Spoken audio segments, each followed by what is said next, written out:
Isang pagpapalaing araw pong muli, a blessed church at sa atin pong mga viewers. Kamusta na po kayo? Tunay nga pong nakakalungkot ang patuloy na nangyayari sa ating paligid. At ang dami na pong nagbago at patuloy na nagbabago sa atin pong new normal way of living. Buti na lang ang ating Diyos ay hindi nagbabago. Amen po ba? And sabi po sa Matthew 13 verse 8, Jesus is the same yesterday, today, and forever. Amen? Kaya naman siya ay tunay na maaasahan, ang ating tanging sandigan. Kaya gaano man po kahirap ang ating pinagdadaanan ngayon o anuman pong sitwasyon, atin po laging alalahanin that our God is still God and He is always with us. Amen? Pakisabi nga po sa inyong mga katabi or sa sarili nyo na lang po kung wala po kayong kasama, hindi ka iiwan ng Diyos. Amen? Dahil our God is always with us in every season of our lives. Kaya naman, nararapat po siyang papurihan at pasalamatan. Kaya simulan na po natin ating pong ibigay, ialay ang wagas na papuri na He deserves.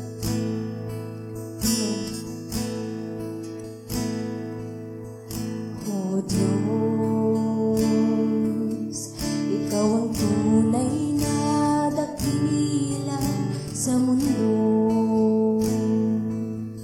Ikaw ang haring nagmahal ng tulad ko. Ginawa mong lahat, pag-ibig mo ay tapat at wagas. O Diyos, wala nang papantay sa kabutihan mo. Ang ngalan mo'y itataas sa buhay ko. Sundin ang loob mo, parinig ang nais mo. Sa lahat ng panahon, Diyos ka sa amin. Sa lahat ng oras, nariyan para sa amin. Panginoong Jesus, purihin ka. Dakilain ka sa buhay ko. Amin naman. Minsan pa, O Diyos, Ikaw ang tunay na dakila sa mundo. Ikaw ang haring nagmahal ng tulad ko. Ginawa mong lahat, pag-ibig mo ay tapat at wagas. O Diyos, wala nang papantay sa kabutihan mo. Ang ngalan mo'y itataas sa buhay ko. Sundin ang loob mo, parinig ang nais mo. Sa lahat ng panahon, Diyos ka sa amin. Sa lahat ng oras, nariyan para sa amin. Panginoong Jesus, purihin ka. Dakilain ka sa buhay ko. Sa lahat ng panahon, Diyos ka sa amin. Sa lahat ng oras, nariyan para sa amin. Panginoong Jesus,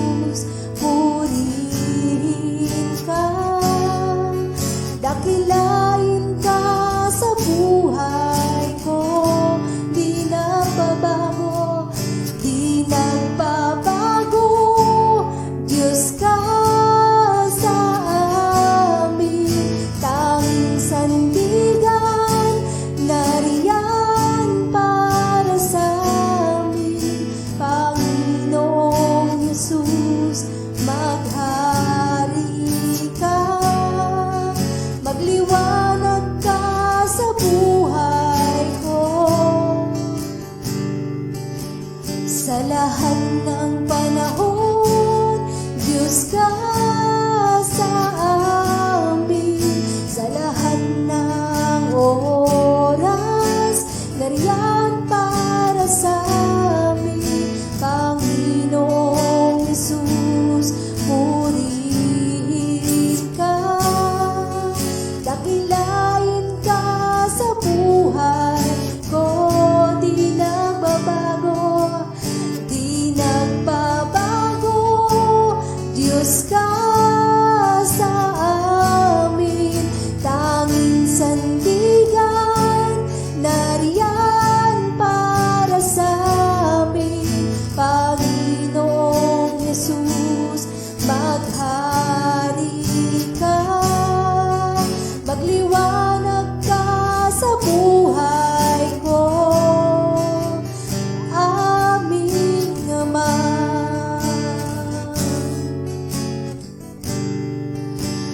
Panginoon,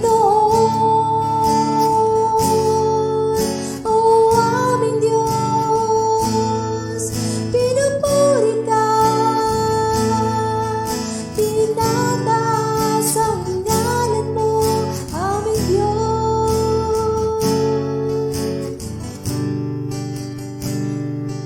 Tunay ngang dakila ka, wala kang katulad. Oh Diyos, sa lahat ng panahon, sa bawat oras, sa bawat araw, nananatili kang Diyos, Panginoon. Yes, Lord. Hallelujah, O God. Maraming salamat, O God, sa katotohanan, O God, na hindi ka nagbabago, Panginoon. Nananatili kang Diyos, O God, anuman ang nangyayari sa aming paligid, O God. Maraming salamat, Panginoon, dahil tunay nga na lagi ka namin kasama, O God, na hindi mo kami niiwan, hindi mo kami pinababayaan, O God. Ilang beses na, Panginoon, na napatunayan mo, Panginoon, sa amin, Lord, ang iyong katapatan, O God. Maraming salamat, Panginoon, sa iyong kabutihan, O God, sa walang hanggan, Panginoon, na habag na patuloy mong ibinibigay sa amin, Panginoon. Truly, Lord, we don't deserve it, O God. We're not worthy, Panginoon. Pero maraming salamat, O God, because you see us righteous, O God, because of the blood of Jesus, Panginoon. Maraming salamat, O God, for this unfailing love, Lord, for this amazing love, O Panginoon, na ibinigay niyo po sa amin, O God. Nawa, Lord, ay patuloy po, Panginoon, na tulungan niyo kami, Lord, na sa iyo ay patuloy na manangan, Lord, na sa iyo ay patuloy na magtiwala, O God. Regardless, Panginoon, ng anuman ang nangyayari, Panginoon, sa aming mga buhay. Regardless, Panginoon, sa anuman ang nangyayari sa aming paligid, sa aming bansa, O God. Patuloy, Panginoon, na sa iyo kami tumingin, O God. At laging alalahanin, Panginoon, that you are in control of everything, O God. That you are sovereign, God, Panginoon, na hawak mo ang aming mga buhay, O God. Maraming salamat, Lord, sa katotohanan ito, Panginoon. And we pray, Panginoon, na patuloy mo, Lord, na i-lead ang bawat isa, Panginoon. Patuloy, Panginoon, na mangusap ka sa bawat isa, O God.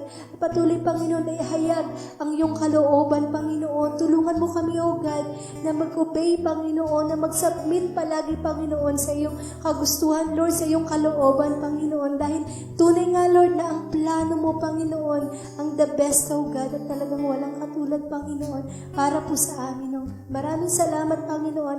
Patuloy ka namin itataas, patuloy ka namin pasasalamatan, O God. In Jesus' mighty name we pray. Amen and amen. Palakpakan po natin ang ating Panginoon.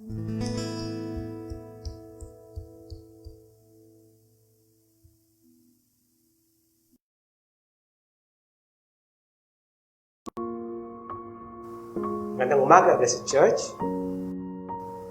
Ngayong umaga, atin pong isasagawa ang banal na hapunan o hapag ng Panginoon. Mga ilang dahilan at paglilinaw po at kahalagaan ng banal na hapunan. Ang hapag ng Panginoon ay isang banal na gawain. Sinasagawa natin ito bilang paggunita sa ating tagapagligtas na si Jesucristo. Kaugnay ng kanyang sakripisyo at kamatayan sa krus bilang ganap na kabayaran sa ating mga kasalanan. Kaya naman, marapat na isagawa natin ito ng may pagdiriwang at ipagpatuloy hanggang sa kanyang muli pagdating. Ang tinapay at inumin na ating tatanggapin ay pawang mga elemento lamang na sumisimbolo sa katawan at dugo ni Jesus. Wala sa mga ito ang kapangyarihan na mag-alis o maglinis ng kasalanan at magbigay ng kaligtasan sa ating mga kaluluwa. Sa halip, ito ay sumasalamin sa katawan ni Jesus na siyang tumanggap ng buong parusa at pagkamuhi ng Diyos laban sa kasalanan. At sa dalisay niyang dugo na nagpatibay sa kanyang bagong tipan ng pag-ibig para sa atin. Ayon kay Apostol Pablo, ang sino mang kumakain at umiinom nang hindi kinikilala ang kahalagahan ng katawan ng Panginoon ay kumakain at umiinom ng kahatulan sa kanyang sarili. Sa unang Korinto, chapter 11, verse 29. Kaya't isagawa natin ito sa paraang nararapat. Ang paraang nararapat ay tumutukoy sa pagtanggap ng mga elemento na kalakip ang pagkilala kay Jesus bilang tanging Panginoon at tagapagligtas. Inaanya ko kayo na sandaling pumikit at yumuko upang saliksikin ang ating mga sarili batay sa ganap na kapatawaran na kanyang iginawa sa atin. At kung ikaw naman ay hindi pa tumatanggap sa ating Panginoon, inaanyayaan kitang lumapit kay Jesus, pagsisihan at hihingi ng tawad ang iyong mga kasalanan at tanggapin siya sa iyong buhay bilang tanging Panginoon at tagapagligtas. Sige po, tayo po magkaroon ng personal na panalangin. How deep the Father's love for us, how vast beyond our measure, that He should give His only Son to make a wretch His treasure. How great the pain of searing loss! The Father turns His face away, as wounds which mar the chosen one bring many sons to glory.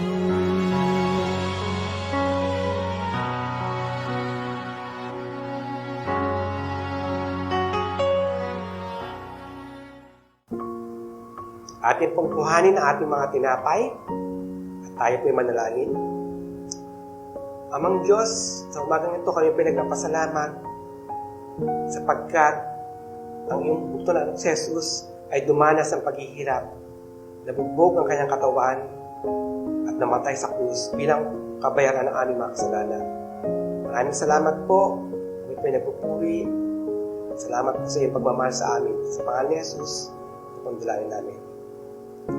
Sapagkat ito ang turo na tinanggap ko mula sa Panginoon at ibinigay ko naman sa inyo. Nung gabing siya ipagkanulo, ang Panginoong Jesus ay dumampot ng tinapay.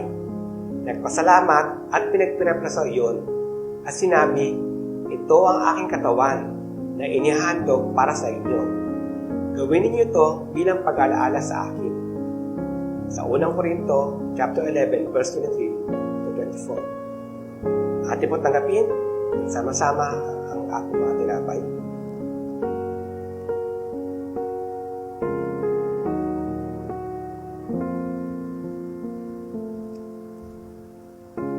Atin po nabutin ang ating mga iniming. Tayo po ay manalangin. Heavenly Father God, we are grateful, Panginoon, sapagkat ang Panginoong Jesus ay nadanas ang hirap at ang kanyang dugo ay dumaloy para sa amin, para kami mapalinis, mapatawad ang aming mga kasalanan. Kami pinagpasalamat sa pangalan ni Jesus. Amen. Matapos maghapunan, lumampot din siya ng kopa at sinabing, ang kopang ito, ang bagong tipan na pinagtitibay ng aking dugo. Tuwing iinumin niyo ito, gawin ninyo ito bilang pag-alaala sa akin. Unang Korinto, chapter 11, verse 25. Sama-sama po natin inumin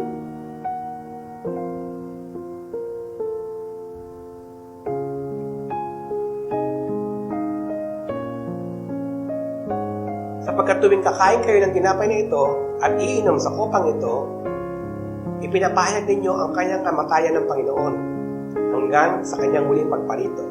Sa unang Korinto, chapter 11, verse 26.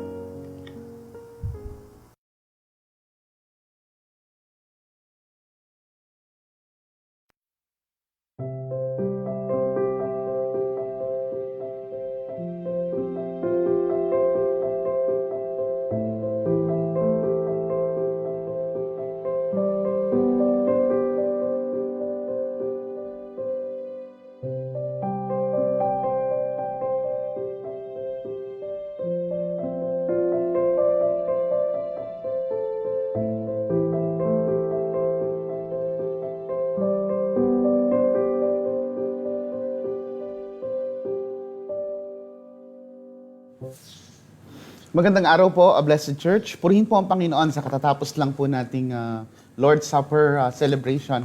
And at the same time, Lord, at this point, kunin na po natin yung ating mga Bibles at sama-sama po tayong makinig sa nais sabihin ng Panginoon. Let's open our Bibles to 1 Corinthians chapter 15, verses 42 to 49. 1 Corinthians 15, 42 to 49. Babasahin ko po ito sa Magandang Balita, Biblia. Ganyan din sa muling pagkabuhay ng mga patay. Ang inilibing ay mabubulok, ngunit hindi mabubulok kailanman ang muling binuhay. Walang karangalan at mahina ng ilibing, marangal at malakas sa muling pagkabuhay.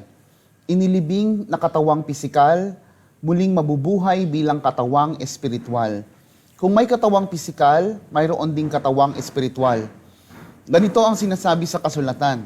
Ang unang tao, si Adan, ay nilikhang binigyan ng buhay. Ang huling Adan ay espiritong nagbibigay buhay. Ngunit hindi nauna ang espiritual. Ang pisikal muna bago ang espiritual. Ang unang Adan ay mula sa lupa, sapagkat nilikha siya mula sa alabok. Ang pangalawang Adan ay mula sa langit. Ang katawang manlupa ay katulad ng nagmula sa lupa, ang katawang panlangit ay katulad ng nagmula sa langit. Kung paanong tayo'y naging katulad ng taong nagmula sa lupa, matutulad din tayo sa taong nanggaling sa langit. Purihin po ang Panginoon sa pagkabasa ng kanyang salita. Sama-sama po tayong humingi ng gabay sa Panginoon. Panginoon, salamat po sa pagkakataong ito, Lord, na ipinagkaloob niyong muli sa amin upang makapanambahan, Lord. Hindi man sama-sama sa isang lugar, Panginoon, pero binigyan niyo, Lord, kami ng kaparaanan, Panginoon, para patuloy na ma-express sa iyo yung aming mga affection, ang aming mga pagsunod, at ang aming kababaan, Panginoon, Lord God, na kumikilala na kung wala ang iyong mensahe sa aming buhay, kung wala ang iyong salita, Panginoon, hindi po namin alam ang gagawin. Lord, gusto naming mamuhay ng naayon sa nais mo, ng naayon sa kalooban mo. Kaya gamitin mo po, Panginoon, ang araw na ito, Lord, para gabayan kami, mangusap sa amin, Lord, lalo na sa aming mga magulang, Panginoon, ang sa gayon magabayan din namin, Panginoon, ng aming mga anak. At sa pagkakataong ito, Lord, lukubin niyo po kami ng inyong banal na Espiritu. Kami po ay puspusin po ninyo, nang sa gayon, Panginoon, marinig namin, maramdaman namin, maranasan namin ang iyong pagkilos, Panginoon, sa aming buhay. Pagpalain, Panginoon, ang bawat isang tahanan, Lord God, na ngayon ay bukas sa iyong salita. Salamat po, Panginoon. Ito po ang aming samot dalangin sa pangalan ni Jesus. Amen.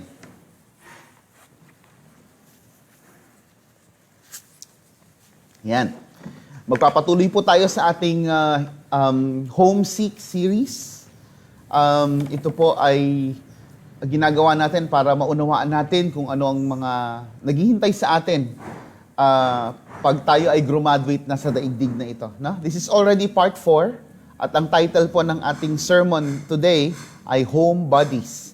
This is from 1 Corinthians 15, 42 to 49. Meron pong isang 15-year-old na babae na sa kasamaang palad po naratay sa higaan ng karamdaman. Siya po ay na-bedridden. Okay? At yung kanyang kalahating katawan po, kalahating bahagi ng kanyang katawan ay paralyzed, completely paralyzed. At siya po ay halos hindi na makakita. Unti-unti nang nagde-deteriorate yung kanyang vision. One day, nandoon po yung family doctor para po siya ay tingnan. Matapos po siyang check-upin ng doktor, narinig niya po yung mga salita na nagmula sa doktor na ito habang kinakausap po yung kanyang mga magulang. Ang sabi po ng doktor, "She has seen her best days. Poor child." Okay? Again, she has seen her best days. Poor child. So ito po yung kaparaanan ng doktor para sabihin na hanggang dito na lang ang kanyang buhay. So there's no more hope for improvement. There's no more hope for an extended life. Nakita po ng doktor na siya po ay unti-unti na talagang nalalapit sa kanyang pagpanaw. So ang sabi niya, she has seen her best days. Ibig sabihin, tapos na ang kanyang maliligayang araw. Tapos na ang panahon na enjoyable para sa batang ito. At ang naghihintay na lamang sa kanya ay pagpanaw, kamatayan. Nung narinig iyon ng bata, no? Nung babae, thankfully this child is a child of God. She is a Christian. So alam niya kung ano naghihintay sa kanya after. Ang sabi niya sa doktor, "No, doctor, my best days are yet to come when I shall see the King in His beauty." So taliwa sa iniisip ng doktor na tapos na ang kanyang maliligayang araw, masasaganang araw, no? Para sa babaeng ito na nananahan sa mga pangako ng kanyang tagapagligtas, ang sabi niya, "No, hindi pa tapos, nagsisimula pa lang. My best days are yet to come." Mga kapatid, we hold tightly on the same hope. Pareho pong pag-asa ang ating pinanghahawakan. Ano? Si Jesus Christ po ay nabuhay muli sa kanyang mula sa pagkamatay. No? He rose from the grave. At ipinangako sa atin ni Jesus na kung paanong siya ay nabuhay na maguli, tayo rin po ng kanyang mga anak, tayo rin ng kanyang mga iniligtas, na kanyang mga itinubos, ay mabubuhay rin muli na kasama siya. So yan po ang pangako ng ating tagapagligtas. Okay? Kaya po, yung muling pagkabuhay, bagamat hindi pa naman Resurrection Sunday ngayon, we will talk about more of this sa susunod po ng linggo. Pero ngayon po at least meron tayong primer sa ating mga pag-uusapan sa mga susunod. Ano? So the resurrection, yung muling pagkabuhay po na doctrine natin bilang mga Kristiyano, na itinuturo po ng salita ng Diyos, hindi lamang patungkol kay Jesus, kundi patungkol sa kanyang mga tinubos, patungkol sa atin. Ano? This is the great antidote for fear of death. Ito po ang pinaka malakas o mabisang paraan para mawala po yung ating takot sa kamatayan. Okay? Yung katotohanan na darating ang pagkakataon, tayo man po ay lamunin ng kamatayan, may kakayahan ng ating tagapagligtas na tayo'y muling pabangunin. Okay? Mula sa ating mga libingan. We will be resurrected into a new body. Okay? Into an improved body. Okay? So, wala pong ibang bagay sa daigdig na ito ang pwedeng maging alternative doon sa magandang perspektibo, doon sa kagaanan ng loob na maaaring idulot ng katotohanan patungkol sa muling pagkabuhay. Okay? So, yung ating mga kayamanan, yung ating karunungan, yung mga worldly pleasures or pursuits natin, none of these things can bring us consolation in the dying hour. And we ought to know better kasi by this time siguro meron na kayong mga experiences kung saan yung inyong mga mahal sa buhay o mga kaibigan ay pumanaw. No? Regardless kung gaano karami ang iyong kayamanan, regardless kung gaano karami ang iyong kaibigan, kung gaano kataas ang iyong posisyon, regardless kung gaano ka kasikat, none of that will matter in the hour of death. Okay? Walang anuman doon ang pwedeng tumulong sa atin. Lahat po yun ay baliwala. Okay? So, meron lang pong isa, no? Na maaaring maghanda sa atin sa pagkakataong ito. Walang iba kundi ang pangako ni Jesus na siyang ating tagapagligtas. So, bago po tayo tuluyang lumubog sa isa na namang interesanting usapan, i-review po muna natin yung mga so far na talakay na natin dito sa Homesick series natin. Okay? Let's just have a brief recap of what we have already talked about. So, nung ating unang linggo, can you imagine, no? Nakaka-4 na linggo na po tayo na pinag-uusapan ang langit, di po ba? So, yung part 1 po natin, ang title po ng ating sermon that time is No Place Like Home. So, we learned that everything precious to us will be in heaven. Okay? Our eternal residence will be there. Our eternal family will be there. Okay? The triune God, the Father, the Son, and the Holy Spirit, along with the Bible heroes, David, Paul, Peter, the rest of the apostles, di po ba? Lahat po sila ay naroroon. Pati po yung ating mga kamag-anak, kaibigan na naunang pumanaw sa atin, na nagsuko ng kanilang buhay kay Jesus, they will all be there. So there will be a great reunion, mga kapatid. Okay, magkakaroon po ng isang grand reunion sa kalangitan kung saan tayo po ay talagang magkakaroon ng nag-uumapaw na kasiyahan. No? So this is an encouragement for many of us na maaaring dinadalaw ng kalungkutan patungkol doon sa mga mahal sa buhay natin na pumanaw ahead of us. Di po ba? If you're certain that they are Christians, no? So, alam natin that it is not going to be goodbye for good. So, walang goodbye for good na mararanasan tayo sa kanila, no? Ang pwede lang nating sabihin talaga, see you later, no? Ako po, meron akong ganyang practice. Kapag alam ko ang nasa ataol, okay, na kaibigan o kamag-anak ay nagsuko ng buhay kay Jesus bago siya pumanaw, ako po ay pumupunta doon sa ataul, ano. Alam ko namang hindi niya na ako naririnig dahil patay na siya, no. Pero I have this habit of telling myself, I'll see you later, no.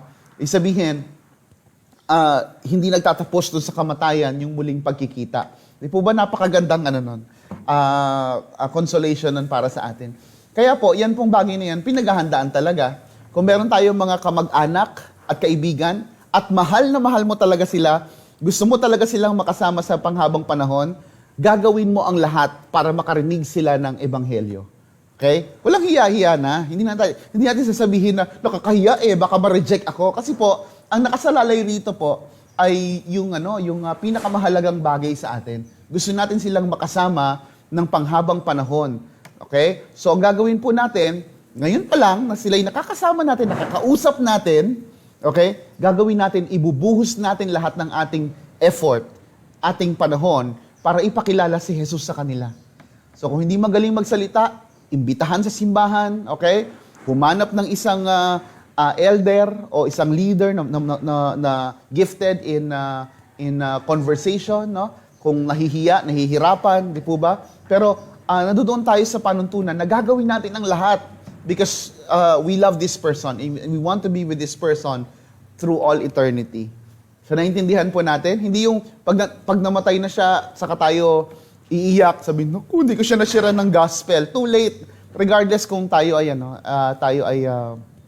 tawag dito, umiyak, no? Wala na yun wala nang magagawa yun So, ang pinakamagandang gawin natin habang sila'y buhay pa at nakakausap, lalo ngayong bumalik tayo sa ECQ, this is a perfect time for you to write letters to your loved ones and friends. To tell them na mahal sila ng Jesus, sabihin sa kanila kung anong ginawa ni Jesus para sa kanila, no? Ikwento kung para saan ang kamatayan ni Jesus at kung para saan ang kanyang muling pagkabuhay. Okay po, gawin natin lahat. So, lalo po ngayon, death is very real. Alam natin po na ang kamatayan ay ramdam natin na ang kamatayan ay totoo talaga. Kasi may tendency talaga tayo na kalimutan na tayo po ay finite beings. Meron tayong maling pakiramdam sa ating mga sarili na hindi pa ako mamamatay, malakas pa ako. No? until that time kicks in and we realize, I've missed a lot of things. Okay? So, that's part 1, No Place Like Home. And then we also discussed part 2. Ang title po nun ay Welcome Home. We learned how believers will be ushered into our heavenly home. Now, what happens from here to there? So, pinag-usapan pa natin si Richman at saka si Lazarus, di po ba? Yung difference ng treatment, ng dealings ng Panginoon sa dalawang magkaibang taong ito. And part 3, we talk about cross for crowns. Ito po ay last Sunday lamang. We have been acquainted with the major types of crowns that we will have in our eternal home, as well as its connection to our daily life experiences and struggles as Christians. So at this point, ang hope at prayer ko po sa ating lahat ay nagkaroon ng meaning lalo yung ating paglilingkod at nagkaroon ng mas malalim na kahulugan kapag naririnig natin yung katagang, your labor in the Lord is not in vain. No? It must come alive now as we serve, as we do things for Jesus Christ. No? Maraming kaparaanan po para po tayo ay mag-impok sa langit. And I'm hoping na yan po ay minamaximize natin ngayon bilang mga anak ng Diyos habang tayo ay naririto pa sa ating misyon. No? So, today is already part 4, Home Bodies. Okay? And we will learn that what our resurrection bodies will be like. Aalamin po natin ngayong araw na ito kung anong uri ng katawan ang mapapasa atin, okay, kapag tayo po ay muling binuhay na at kapag tayo ay naroroon na sa ating eternal dwelling place. Okay? Excited po ba kayo? So I'm hoping ito po ay nakakatulong sa inyo, especially kapag nagkakaroon kayo ng conversation with your children. Okay? Kaya hopefully meron po kayong mga ballpen, papel dyan, o kaya mabilis kayo mag-screenshot. But if you'd like to have a copy of this material, I'll be very glad to send it to you through messengers. So sabihin nyo lamang po ako. Okay? So again, Homesick Part 4, Home Bodies. Ito pong 1 Corinthians 15, makita po natin yung matindihang paliwanagan na ginagawa po ni Pablo patungkol sa muling pagkabuhay. Why? Kasi po mayroon pong mga tao sa kanyang kapanahunan na pinapasubalian, no, tumataliwas sa katotohanan ng resurrection. They do not believe in resurrection. Meron pong counterpart ang Pharisees, yung mga matatalinong nilalang sa kapanahunan nila, mga ginagalang at may mga posisyon sa lipunan, ang tawag po ay Sadducees. Okay? Magka-level lang naman po talaga yon, kaya lang ibang school of thought yung Sadducees. Okay? So, yung mga Sadducees, they do not believe in the resurrection. Okay? Kaya naalala niyo po ba yung pinag-usapan natin sa Book of Acts kung saan naging issue sa kanila yung pangangaral ni Pedro? Why? Because they speak of Jesus Christ returning to life. No? Kaya para sa kanila, malaking issue yun. No? Kung totoo yung sinasabi ni Pedro, parang sinasabi niya na mali kami. So, at hindi sila papayag na mali sila. Okay? Ayaw nilang in their pride, in their arrogance, hindi nila gustong magmukhang mali. Di po ba? Gusto nila talagang patunayan na sila ang tama. So, this led to unjust arrest of the Apostle Peter and Apostle John. Hindi po ba? At bukod po sa mga Sadducees, yung kawalan ng paniniwala sa resurrection is actually a typical belief during that time, no? Dahil sa mga namamayagpag na mga Greek philosophers. So alam natin, ito po yung era kung saan maraming pilosopo, hindi naman yung pilosopo Tasyo na alam nating mga Pilipino, no? But these people are engaged in critical thinking dun sa mga katotohanan na kanilang naririnig, no? And they deny the truth about the resurrection. So these Greek philosophers reasoned that the resurrection of the human body was an impossibility. So para sa mga taong ito, imposible yung resurrection na tinuturo niyong mga Christians. That's not true. Okay? Kasi po, ito po ang kanilang, ito pong takbo ng kanilang pag-iisip. Kapag ang isang tao namatay, it returns to dust. Okay? Which is true. Tama naman tayo. Bumabalik tayo sa alabok. Okay? Pero ang kasunod na nangyayari daw, according sa mga Greek philosophers na ito, yung ating mga katawan nagiging lupa. So it becomes soil kung saan yung ibang mga earthly bodies kumukuha ng nourishment. Okay? So halimbawa, nagtanim ka ng mansanas, okay? Eventually, kapag kinain mo yung mansanas, okay, bahagi ng mansanas ay katawan nung namayapa. Okay? So, ibig sabihin, pag kinain mo yung mansanas, parang ang tingin nila, bahagi ng mansanas na yan, yung katawan ng isang tao na nabulok, namatay, naging lupa. Okay? So, yun yung kanilang assessment doon sa natural na pangyayari kapag ang isang tao ay namamatay. So, ibig sabihin, yung dust, lang siya, kumbaga parang humahalo lang siya sa ibang mga elemento. And Paul's reply to this kind of reasoning was very blunt. Si Pablo talaga napaka-gentle kahit kailan. Ang sabi niya sa verse 36 ng 1 Corinthians 15, sabi niya, you fool.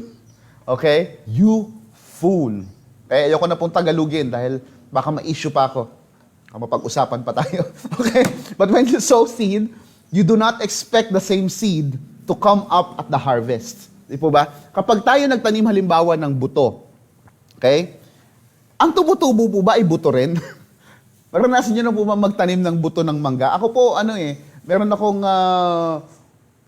talagang manghang-mangha ako na pangyayari sa buhay ko. Parang yung buto ng santol, yung pag hinagis mo lang yun sa lupa, di ba?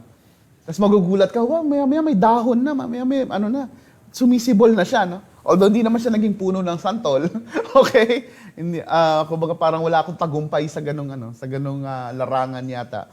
Pero sigurado tayo na kapag tayo nagtanim ng buto, hindi siya tutubo ng isa pang buto. 'Di ba? Ano mangyayari doon? Nagtanim ka ng mangga, excited ka pa, 'di ba? Tapos wow! Nagbunga, naging puno, at ang daming bunga. Anong bunga? Ang daming bungang buto. Di ba? Ano gagawin mo sa maraming buto? So ang point dito ni Pablo ay, kapag ikaw halimbawa, nagtanim ng grains of wheat, 'di ba? So definitely hindi lang isang grain yung tutubo, kundi mas marami, nagmumultiply siya, hindi po ba? Pero, ito po bang itinanim ay kaparehas ng ibinunga? Of course not, di ba? Pero ang makikita natin, there is continuity.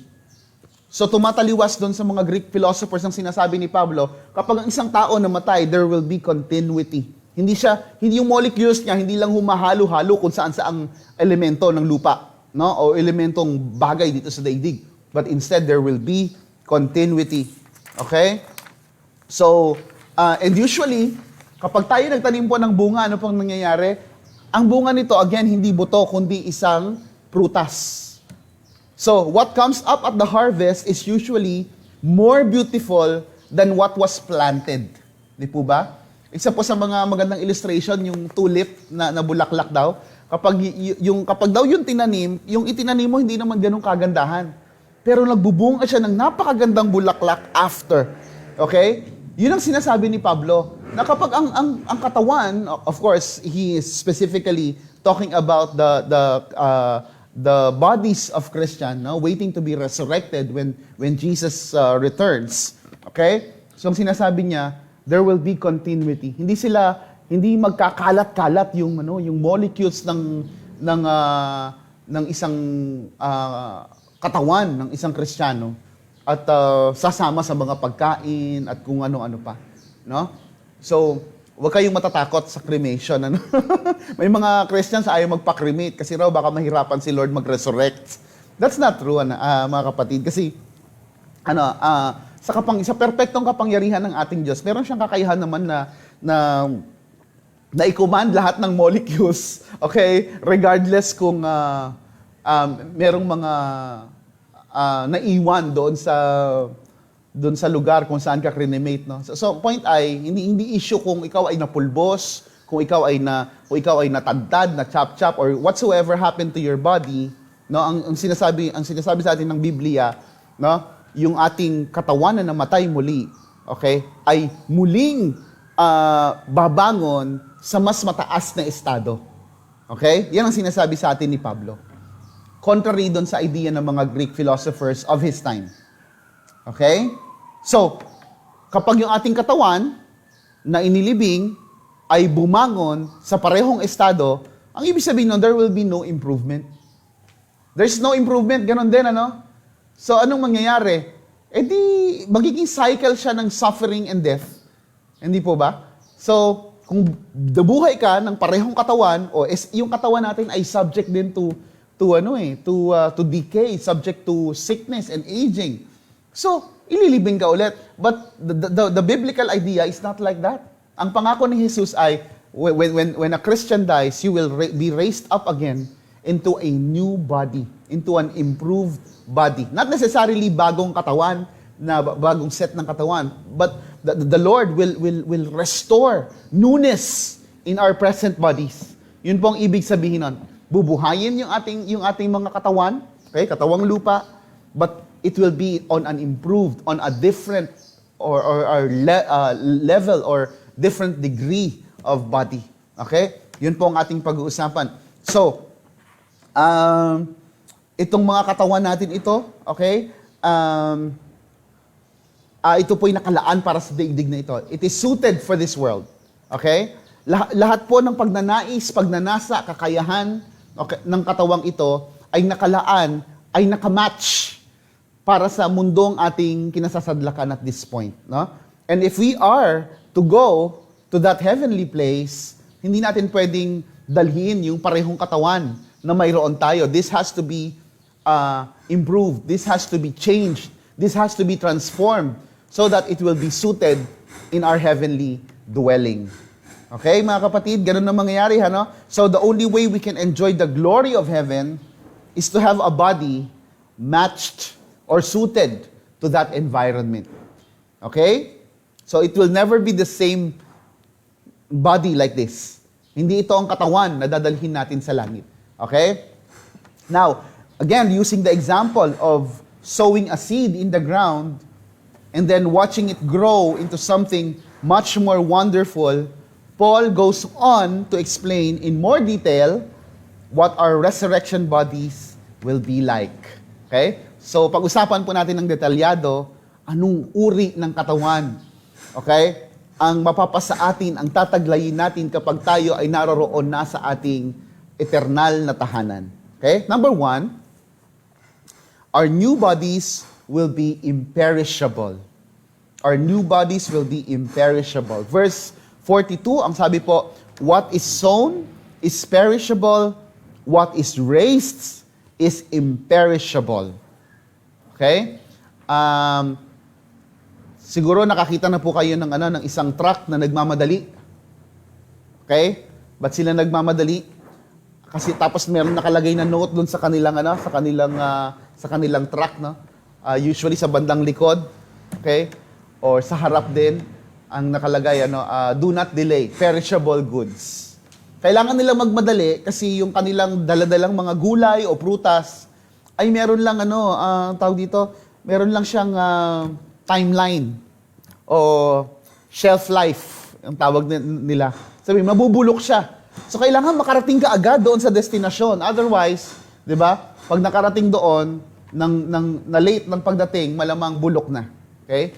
So, kung yun ay itlog at nakarating ng delay, pagdating siguro sisiw na. Di po ba? So, kailangan magmadali. Kailangan nilang makarating on time sa kanilang destination. Why? Because it is perishable. Okay? The fact that our new bodies will be imperishable means that they will not wear out. Pag sinabi pong imperishable, ibig sabihin hindi mape-perish, ang ibig sabihin nun, magtataglay tayo ng katawan na hindi napapagod. That's one. Okay? Hindi napapagod, hindi hinihingal. Okay? Or grow old, hindi tumatanda. Or ever be subject to any kind of sickness or disease. Hindi magtataglay, hindi dadapuan ng kahit anumang sakit. So they will be completely healthy and strong forever. Okay? Kung nauunawaan natin ito, mga kapatid, gugustuhin talaga nating dumating na si Jesus eh.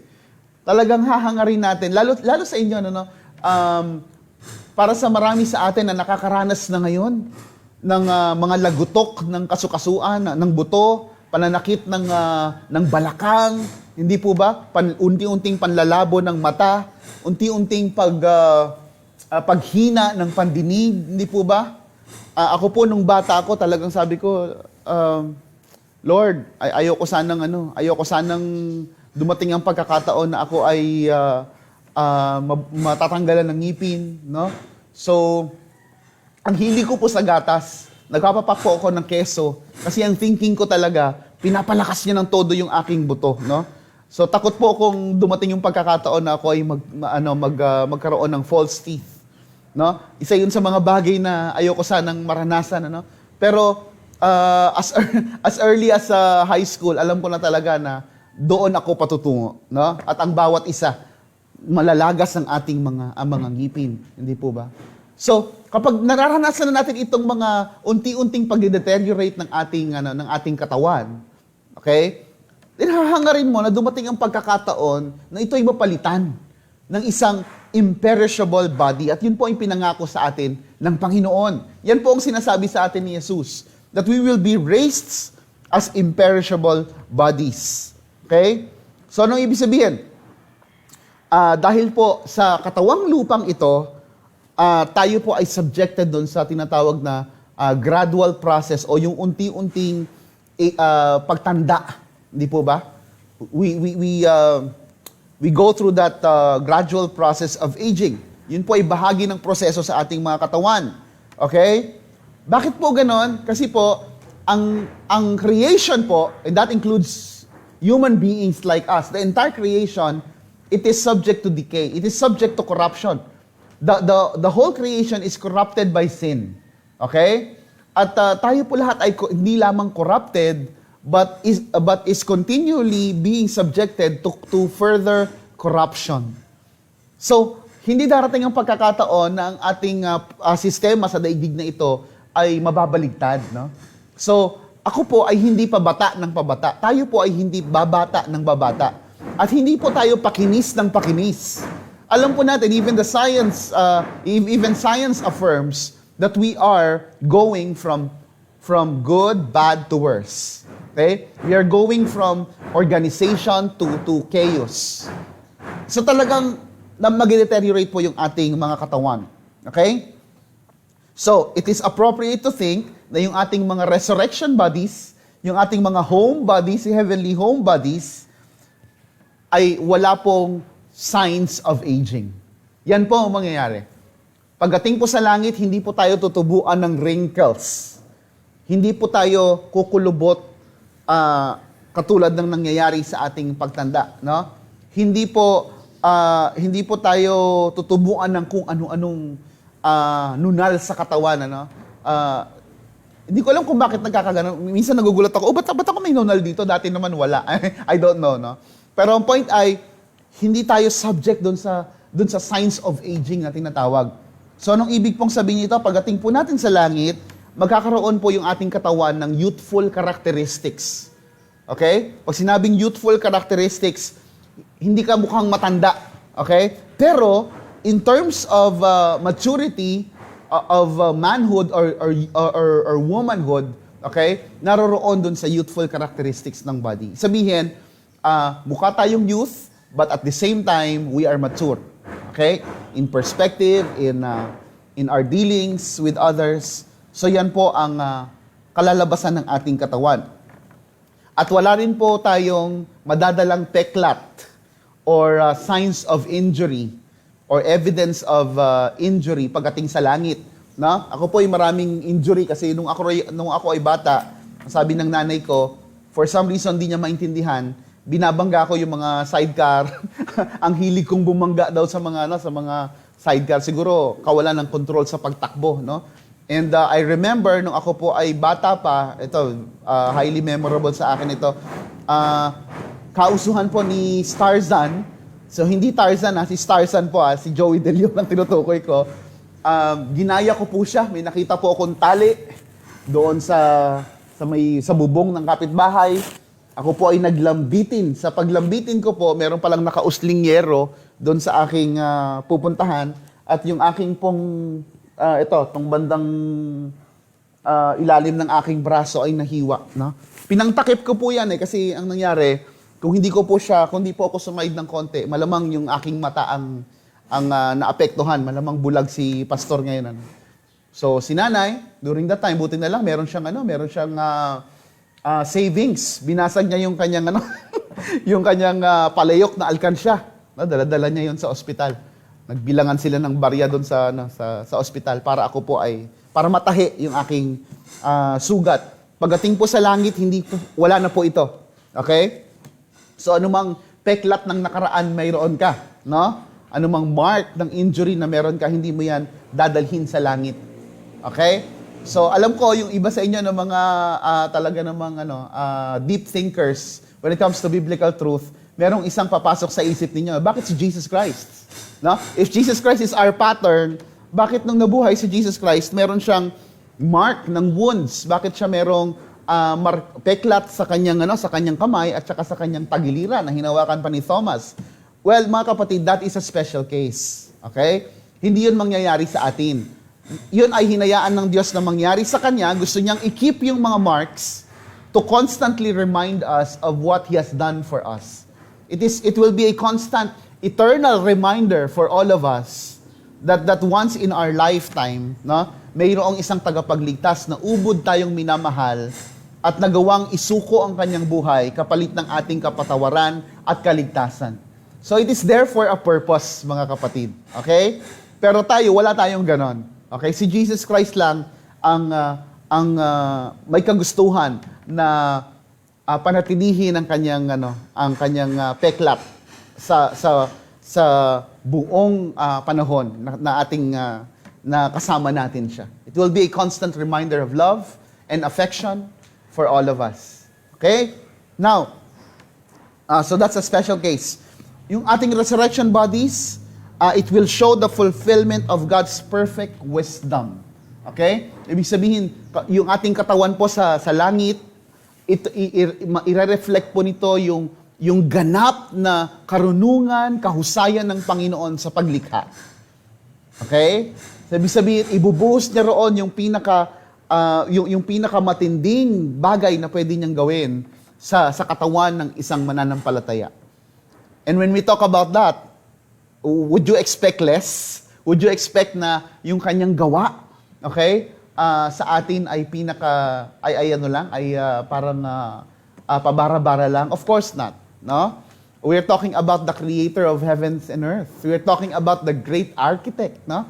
And at the same time, we're talking about the creator who looks at us as the pinnacle of creation. Sabihin, tayo po yung kanyang masterpiece. At tandaan po natin na tao lamang po ang binigyan niya ng karapatan o binigyan niya ng pribilehiyo na magtaglay ng kanyang wangis. Okay? Hindi pwedeng sabihin ng mga elepante, I am created in the image and likeness of God. But the Bible tells us that of all His creation, tao lamang po ang kanyang nilikha nang naayon sa kanyang wangis. Okay? So pinili niya tayo na gawing bearer ng kanyang image, ng kanyang likeness. So imagine what that body would be like. Actually, I could never even imagine, no? So definitely not like this. Okay? This is a totally inferior body. Okay? Pero yung ating katawan na tataglayin ay hindi subject sa aging, hindi subject sa pagkapagod, hindi subject sa karamdaman, sa kahit anumang karamdaman. So walang dengue sa langit, walang trangkaso sa langit, okay? Walang dysmenorrhea sa langit, okay? Walang cancer sa langit, walang COVID-19 sa langit. Okay po? So lahat ng mga nabanggit ko, yan po kasi ay ibinunga ng kasalanan. And since there will be no evil in heaven, so yung mga consequential effect ng sin will also not be there. Okay? Are you not excited, mga kapatid, na itong katawan na ito ay iwan natin? Di po ba, kahit anong ipahid mo rito, di po ba, yung aking palaging sinasabi during funeral services, di po ba? Kahit ang ipahid mo dyan, likas papaya, likas buko, likas langka, lahat ng gusto mong ipahid dyan, hindi kayang panatilihin yung ating kinis at kisig. Okay? So, magkakaroon lamang po tayo ng ganap na kinis, ganap na kisig. Okay? Kapag tayo ay nandoon na sa ating eternal dwelling place. Okay? Now, in these resurrection bodies, ang isa sa mga pinakamagandang mangyayari po, we will clearly see humanity as God intended it to be. Magkakaroon po tayo ng ganap na perspektibo kung bakit tayo nilikha at kung para saan tayo nilikha. Okay? There will never be that moment again that we will be deceived about our status, no? Kung paanong na-deceive si Eva. At sinabi sa kanya ni Satanas na, oh, if you eat of this fruit, you will be like God. No? There will never be that incident again in history. Okay? Why? Because we will have that full perspective. We will have a renewed body na hindi subject sa kahit anumang karumihan at kahinaan. Okay? So our new bodies will be imperishable.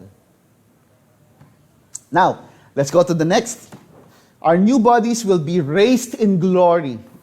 Our new bodies will be raised in glory. Sa verse 43, ang sabi po, it is sown in dishonor, okay? It is raised in glory. So ang sabi ni Pablo, our bodies will be raised in glory. Many times po sa ating mga preaching series, if I'm not mistaken, when we talked about the Soli Deo Gloria part of our Reformation series, na-discuss natin kung anong ibig sabihin ng glory, di po ba? Sa Old Testament, kavod. Sa New Testament, doxa.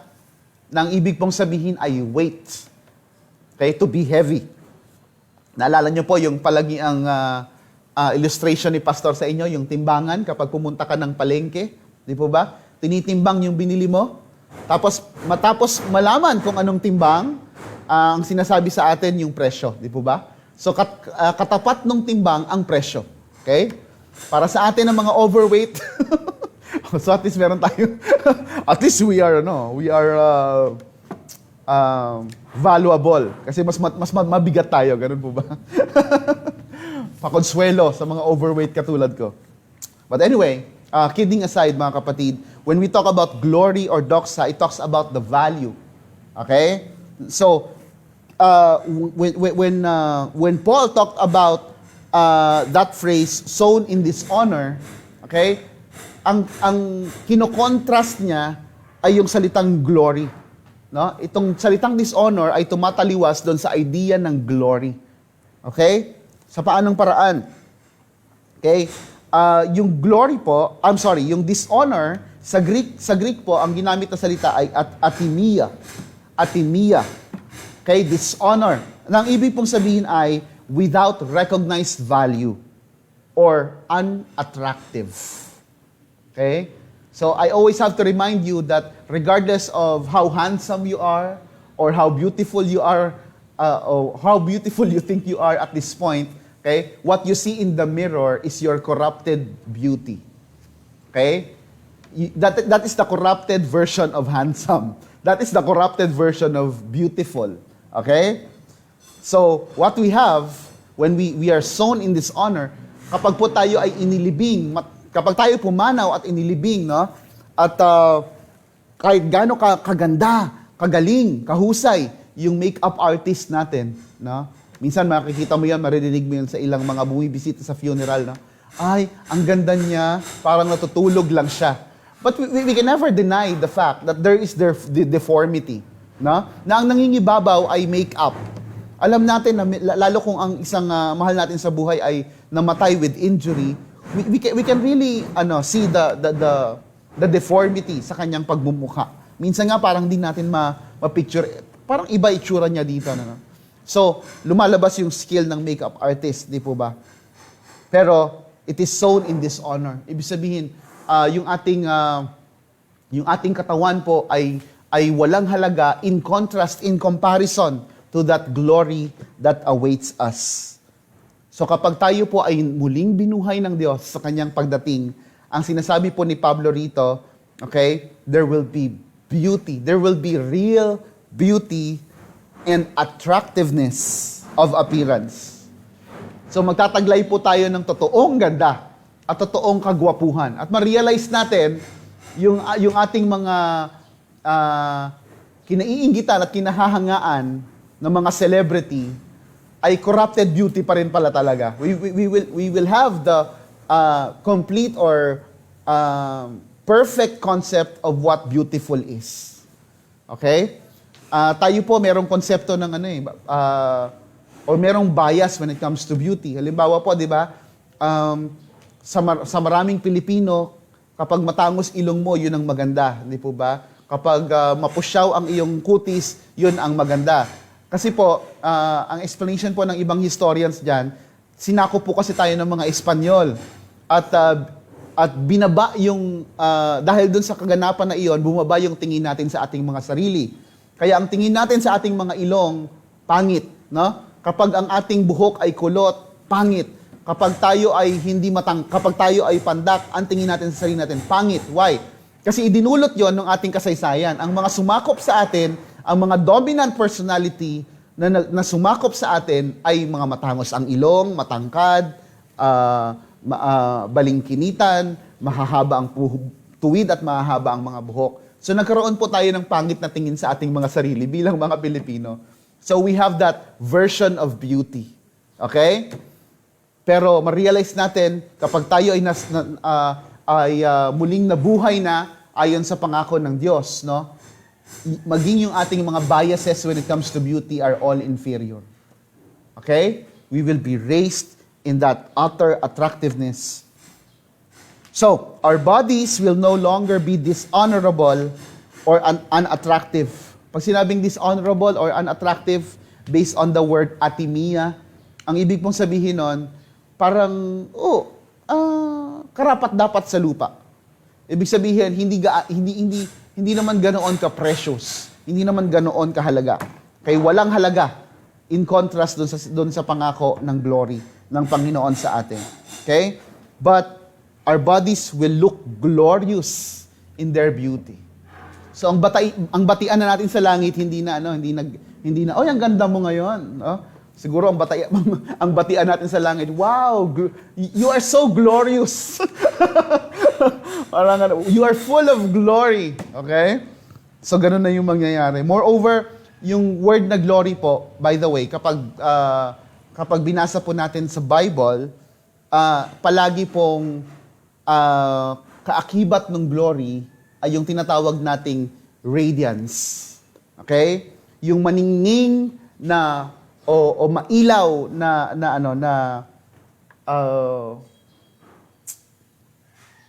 sinag na ano ba sa Tagalog 'yon? Yung tinatawag nating shining glory, no, sa English. Yung bright shining radiance, no? Yun po ay laging kaakibat ng salitang glory. Okay? First, when the Bible talks about the presence of God, the glory of God, ang picture po ng Bible is that merong bright shining light na pumapaligid sa trono ng Diyos. Okay? So it is frequently used that way.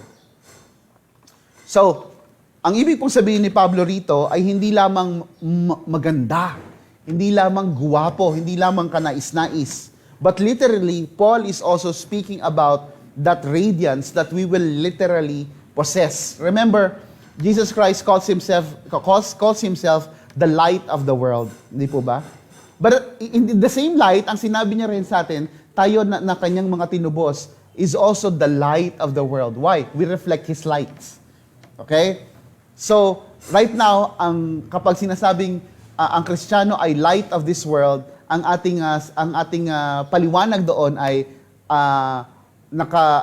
nakatuon doon sa ating mga good testimonies. Na bilang mga Kristiyano, dapat nagniningning ang iyong ilaw. Ang ibig sabihin nun ay dapat nakikita na yung iyong pagkilos ay talagang makakristyano. Na yung testimony mo ay maayos. Di ba? Ganun po ang explanation natin. But a time is coming when, during the return of the Lord, when we are about to dwell in our eternal home, there will be literal light, literal radiance na taglay po ng ating katawan. So, Paul is giving us an idea na yung ating katawan ay nagniningning. Yung ating katawan ay nagliliwanag. Okay? So, mga Christians glow in the dark. There will be no more darkness in heaven kasi po, talagang yung mga ilaw naglalakad. Okay? Or possibly lumilipad. Okay? So, that place will be filled with light because the Christians will be full of brightness. Okay? And I think nakwento ko na rin po sa inyo ng mga nakaraang series natin on heaven, on homesick, na yung salitang white na binabanggit sa Revelation is also used simultaneously to describe bright. So yung salita na ginamit sa white is basically the same Greek word na ginagamit sa bright. So kapag nakita po ninyo that doon sa Revelation account na there are multitudes, no, that cannot be numbered, wearing white robes, no?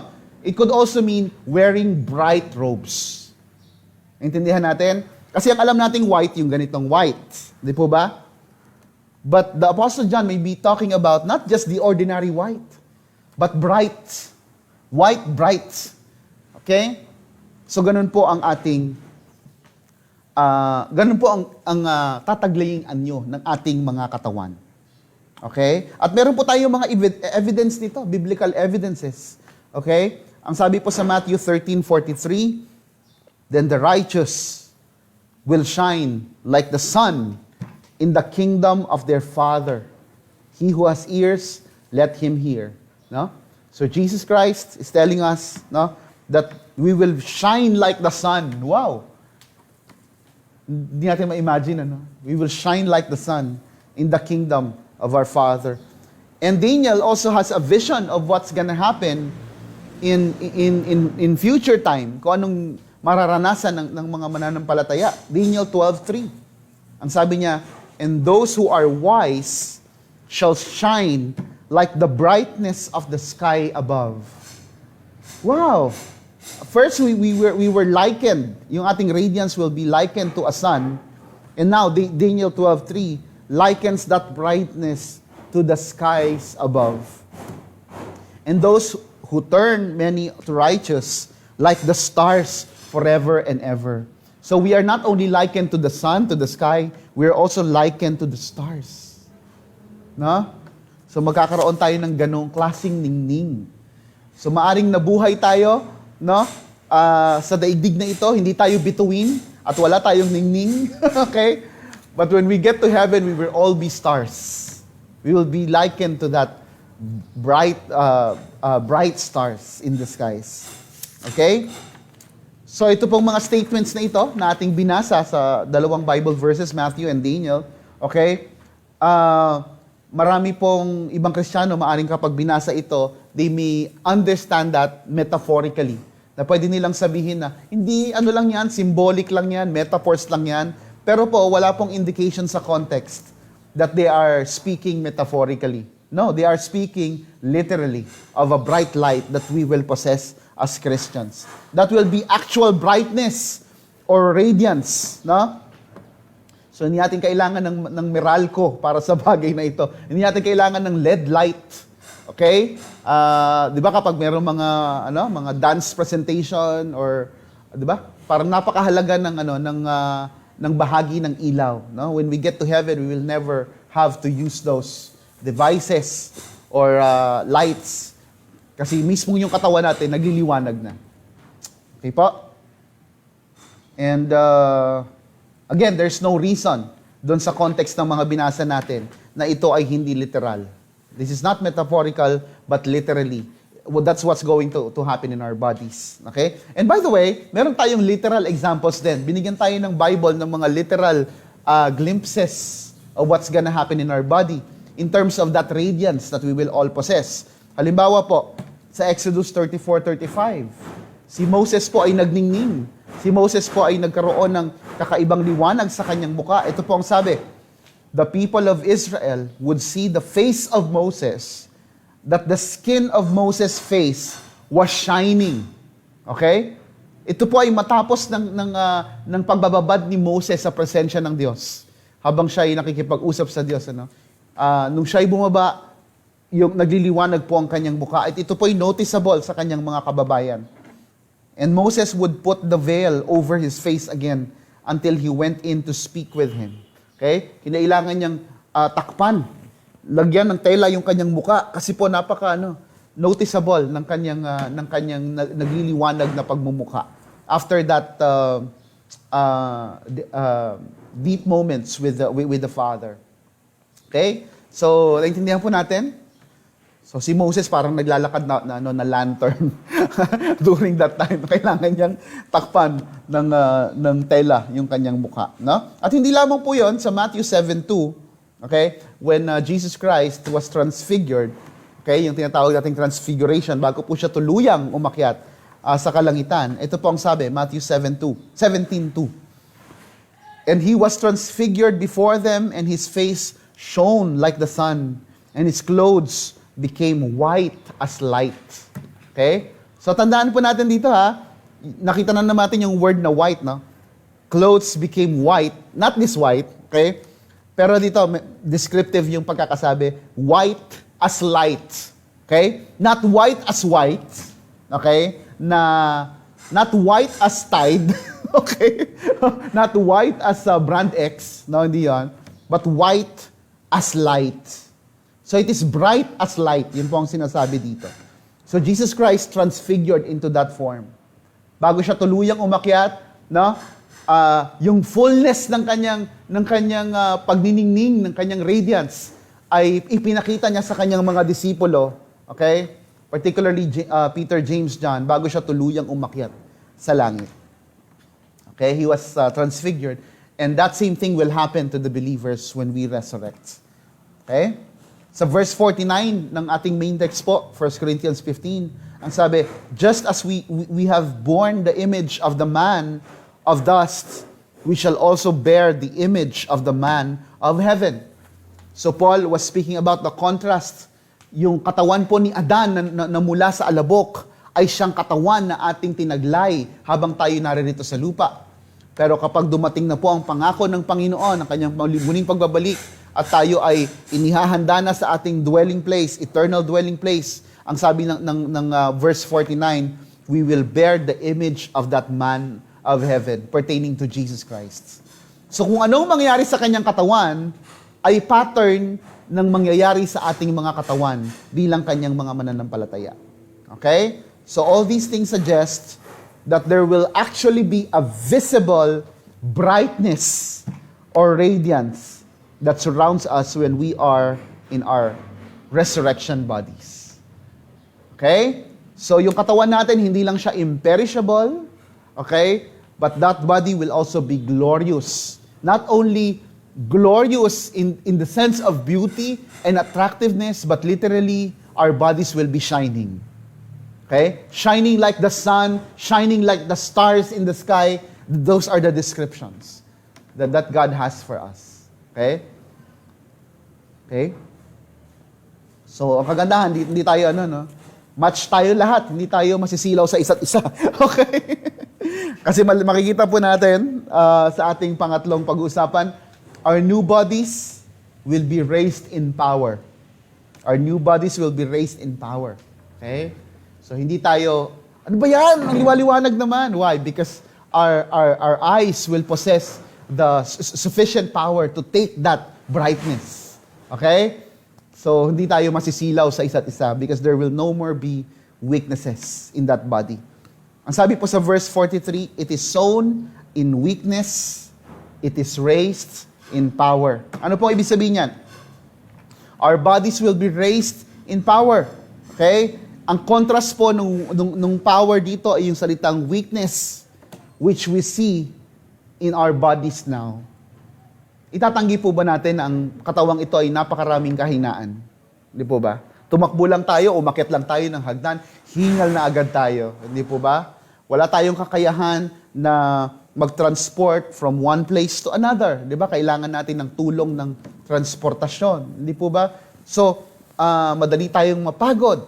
Hindi po ba? Kailangan natin gumamit ng tools para ibaon ang pako, para putulin ang kahoy. Hindi po ba?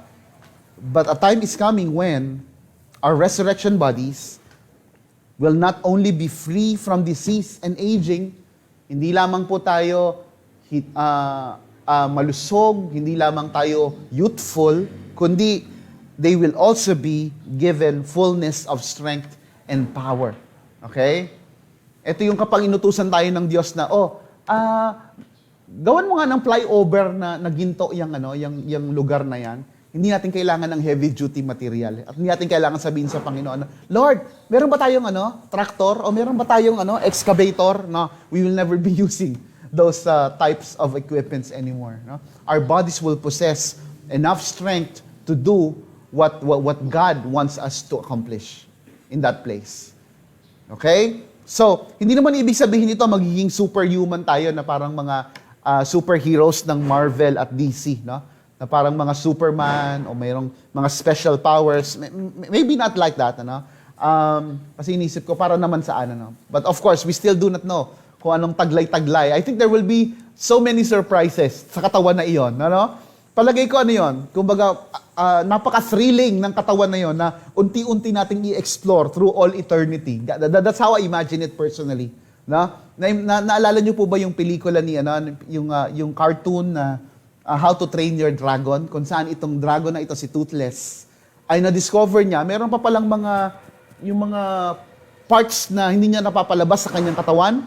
Okay? At nung napalabas niya na sa kanyang katawan, tuwang-tuwa siya, di ba? I think we will have the same excitement sa ating mga katawan.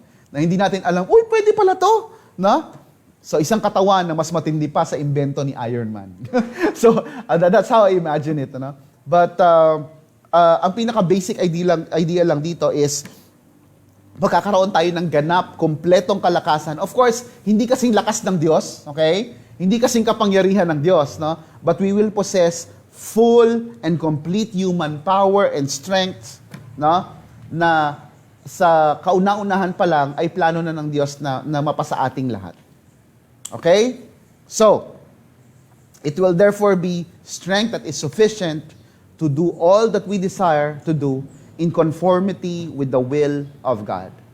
So, hindi natin alam kung anong pagagawa ng Panginoon sa atin doon at kung para saan ang kompletong lakas, kung para saan ang kompletong strength na ipagkakaloob sa atin ng Panginoon. But we can hold on to that promise that our strength will be sufficient in that place. So, our new bodies will be imperishable, it will be raised in glory, it will be raised in power, and lastly, our new bodies will be raised as a spiritual body. Okay? It will be raised as a spiritual body. Pastor, paano yun? Akala ko, nakakahawak, gano'n. But spiritual body, kasi initially ang maiisip po natin, parang si Casper, no? Na pag-alagalang espiritu, na hindi makahawak ng mga bagay-bagay. Hindi po ba? But then, let's talk about that. Verse 44, ang sabi, it is sown a natural body, it is raised a spiritual body. If there is a natural body, there is also a spiritual body. Okay? So, ang sabi ni Pablo, our bodies will be raised as a spiritual body. In the Pauline epistles, the word spiritual, o yung pneumatikos, it seldom means non-physical, but rather consistent with the character and activity of the Holy Spirit. Kapag po ginagamit yung salitang pneumatikos or spiritual sa Bible, okay, hindi po ibig sabihin nito non-physical. Okay? So, hindi ito parang usok lang na katawan na hindi makahawak ng mga bagay-bagay. No? Hindi po yun ang ibig sabihin kapag binabanggit ang salitang spiritual sa Bible. Okay? Kasi we have the idea na kapag spirit, ang na pumapasok sa isip natin yung konsepto ng mga multo. Di po ba? Na tumatagos, pero hindi makahawak ng mga bagay-bagay. Hindi po ba? So, hindi po yun ang ibig sabihin ng spiritual dito. Yung pneumatikos, physical pa rin siya. Pero kapag sinabing spiritual, it is consistent with the character and activity of the Holy Spirit. And we have several biblical references to that, no? As shown in the slides. So, i-take note nyo na lang po yan lahat. Okay? So, ibig sabihin, kapag sinabing spiritual, okay, physical siya, pero yung body na yon, yung physical body na ating tataglayin sa langit, ay spiritual in a sense that there will no more be struggles in terms of submitting to the Holy Spirit. Kasi ngayon po, sa ating kapanahunan, na naririto po tayo sa ganitong uri ng katawan, there's always that struggle. No? Kasi ang pagnanais ng Espiritu ay taliwas sa pagnanais ng ating laman. No? Itong katawan na ito, built ito para sa daigdig na ito, gustong magkasala. Tayo, pinananahanan tayo ng banal na Espiritu. Ang gusto natin, mabigyang lugod ang Diyos. Ayaw nating magkasala. And there's always that conflict. Hindi po ba?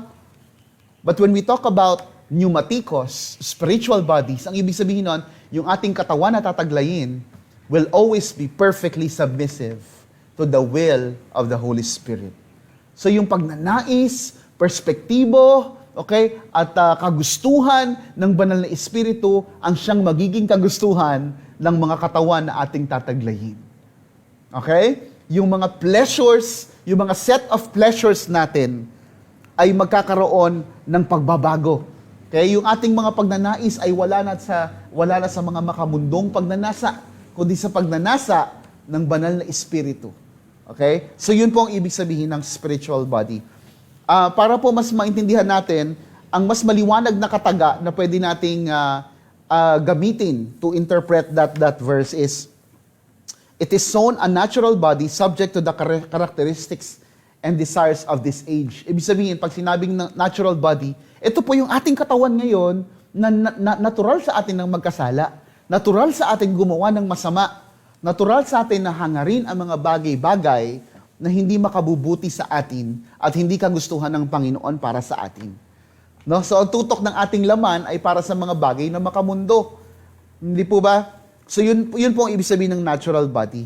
Pero pag sinabi nating raised with a spiritual body, this is the type of body that is subject to the will of the Holy Spirit and responsive to the Holy Spirit's guidance. So, sumusunod tayo sa nais ng banal na Espiritu. Hindi tayo robot, ha? Hindi tayo robot na parang sabi ng banal na Espiritu, lumakad ka sa direksyon na yun, lalakad ako. Hindi yon. Ang ibig sabihin nito, yung kagustuhan ng Espiritu ay kagustuhan na rin natin. So, ibig sabihin, hindi na tayo kailangang utusan. No? Yung nais ng banal na Espiritu ay gagawin natin dahil yun din ang gusto natin gawin. We find pleasure in doing what the Holy Spirit wants. Okay? So nakakaramdam tayo ng katuwaan kapag ang banal na Espiritu ay natutuwa. Okay? At alam niyo kung anong pinakamataas na katuwaan ng banal na Espiritu, hindi po ba? Ang maluwalhati si Jesus. Hindi po ba? So everything that we will do in heaven will be glorifying to Christ. So nakakatuwa, hindi po ba? Hindi po ba ang sarap abangan niyang pagkakataon na yan?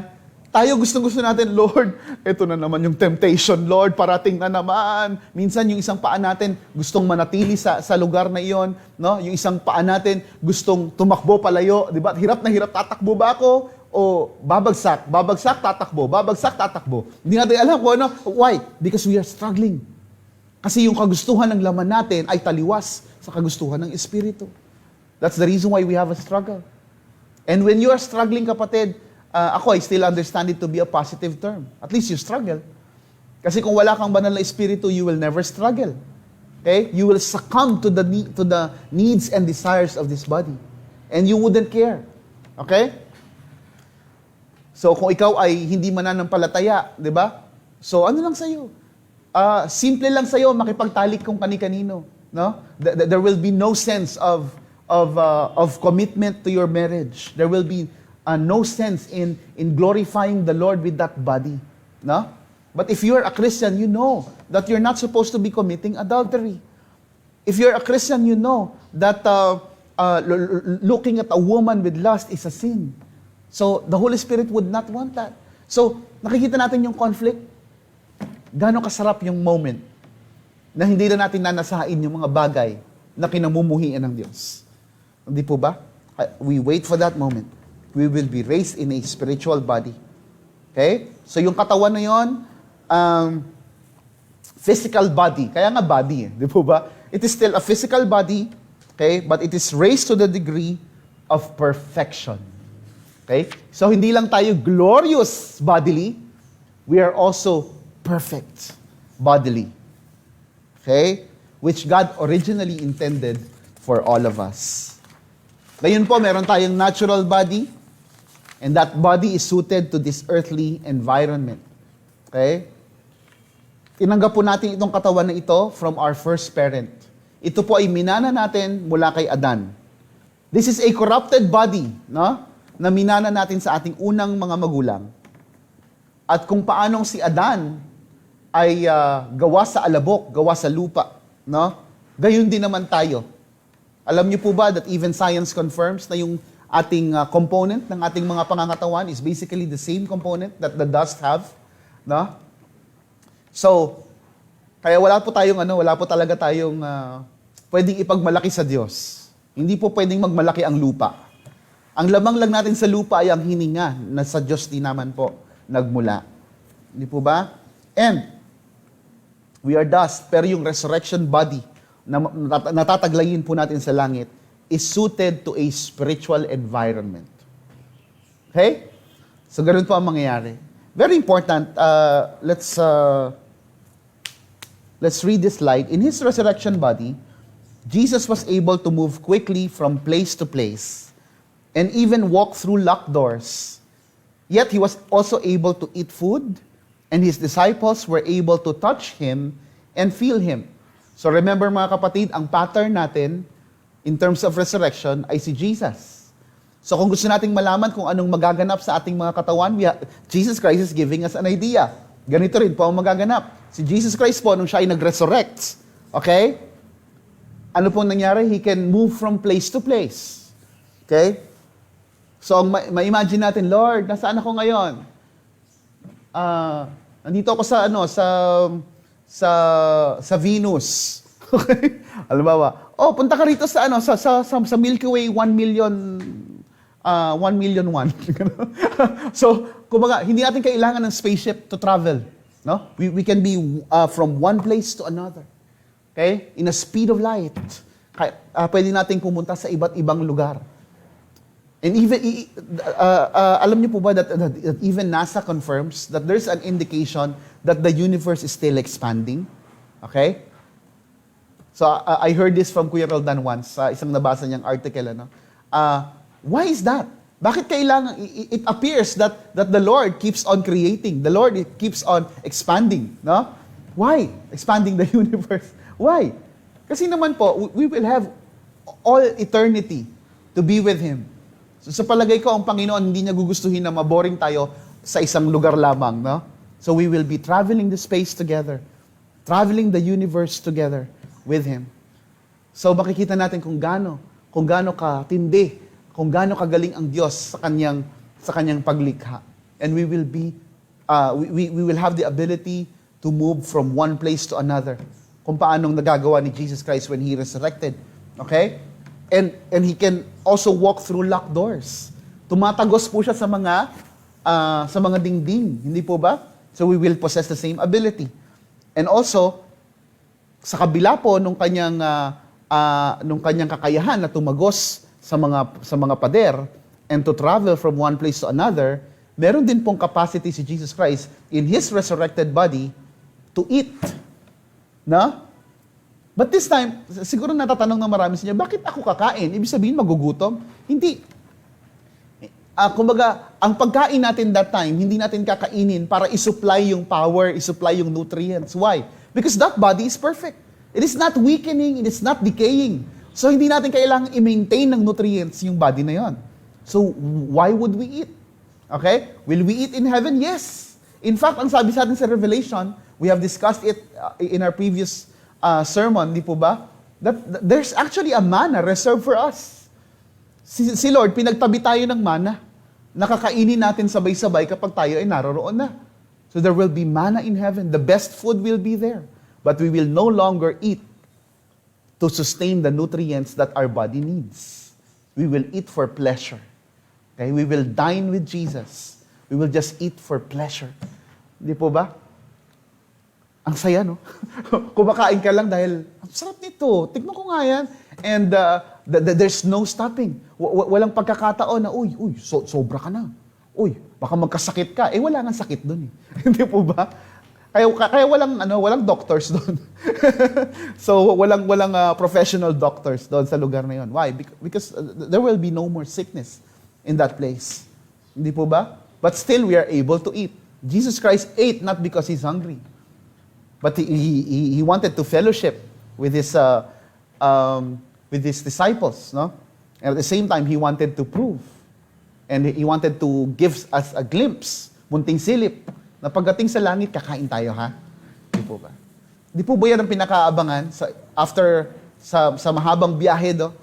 Parang sulit ang biyahe kapag ikaw ay, kapag naranasan mo na yung sarap ng pagkain dito, ah. Di po ba? Sulit ang biniyahe ko. Hindi po ba? Ganon din naman tayo.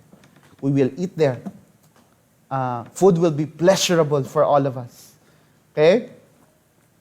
So, at bukod pa doon, the disciples were able to touch Him. So we can hug one another without the fear of COVID-19. Di po ba? So makakapag-appear na tayo ulit. No? Makakapag-yakapan na tayo ulit. Okay? We can express our affection to one another without the fear of being hit by virus. No? There will be, wala nang social distancing protocol sa langit. No? Why? We have that ability to hold each other's hand, okay? And to be physically present with our Father. Okay? So to review mga kapatid, we have studied 4 major happenings, 4 truths about the resurrection bodies that we will all possess. So we learned that our new bodies will be imperishable, it will be raised in glory, it will be glorious in beauty and attractiveness. It will be raised in powerful. It will be filled with strength and capacity. It will be raised as a spiritual body in a sense that it will be subjected, it will be fully submissive to the will of the Spirit. Okay? So mga kapatid, kapag tayo nilibing, we are buried in corruption. Yun po ang ibig sabihin. Because anyway, yung katawan natin naman talaga ay mabubulok. Hindi po ba? But again, the promise is, we will be raised with such a nature that it cannot decay. There is no decay or death in heaven. Okay? And also, kapag tayo nilibing, we are buried in humility. Sa ating pinakamababang estado, binabalik tayo sa lupa na ating tinatapak-tapakan. Okay? In spite of the cosmetic skill ng ating mga makeup artists, tayo po ay ibabalik sa lupa. Okay? But ang sabi ng Panginoon, it will be raised in glory. Also in burial, okay, the body is weak. Walang kapasidad, hindi natin kayang itaas yung ating mga kamay na kapag tayo'y nakalibing na, hindi po ba? Hindi natin kayang pumili ng uri ng ataul na gusto nating higaan. No, we have no more strength, no, to use when we are being buried. But in resurrection, the body has power. Okay? When we are raised to life, we shall be like Jesus Christ. Yung resurrection po, yung ating muling pagkabuhay at pagbibigay sa atin ng Panginoon ng panibagong katawan na suited at nababagay sa ating tahanan sa langit, okay? Yun po ang kaganapan. Okay? It seals the redemptive plan of God. Okay? It completes the work of redemption. And it gives us the image of our Savior, Jesus Christ. Sa ngayon po, we are made in the image of God as far as personality is concerned. Okay? So ang Diyos ay mapagmahal, we can also love. The Lord is merciful, we can also demonstrate mercy. Okay? The Lord has the capacity to think, we also have the capacity to think. Meron tayong mga communicable tsaka incommunicable attributes. Sa isang sermon series, diniscuss natin yan. Pag sinabing communicable attributes, ito yung mga katangian ng Panginoon na taglay-taglay din natin at a certain limited degree. Okay? So, that's what we have now. Because we are made in the image and likeness of God. Okay? But as far as this body is concerned, this is not made in the image of God. Okay? In personality, in characteristics, yes, we are made in the image of God, but this body is actually in the image of Adam. Okay? As far as the body is concerned, this body is the image of Adam. And one day, we shall bear the image of the Savior when we share in His glory. So makikita natin kapatid, doon sa redemptive plan, sa plano ng Diyos ng pagtutubos, hindi lang espiritu, hindi lang kaluluwa ang ninanais ng Diyos na i-redeem. The Lord will also redeem even our physical body. So He redeems our entire being. Okay? He restores everything that is in us all for His own glory. Mga kapatid, this is really a special message for all of us, especially to those who are struggling with sicknesses. Mga kapatid, hindi tayo palaging pinagbibigyan ng Lord na gumaling sa ating mga karamdaman. Pero sana, sa mga pagkakataon na nakikita natin ang ating mga katawan ay unti-unti nagdeteriorate, magkaroon tayo ng positive expectation sa kanyang mga pangako. Kaya habang ikaw ay unti-unting nalulugmok sa katawang ito, unti-unting nade-deteriorate ang iyong body functionality, ang ibig sabihin noon, unti-unti kang lumalapit sa pangako ng Diyos. Okay? Na magtaglay ng panibagong katawan. And that's basically the reason why all of us await to the return of Christ. Okay? Why? Because what we have now are all corrupted. Okay? This is a corrupted world. These colors are corrupted. Even the music that we hear are all corrupted. Okay? Everything that we see are all corrupted. Everything that we are, okay, are corrupted. And we await for that time that this corruption will be no more. That Jesus Christ will put an end to the effects of sin in every one of us. Okay? A time is coming, mga kapatid, when these bodies will be no more and will be changed and transformed into a glorious body that we will all possess in our eternal home. So be excited, mga kapatid. Let's pray. Panginoon, salamat po sa iyong pangungusap sa amin.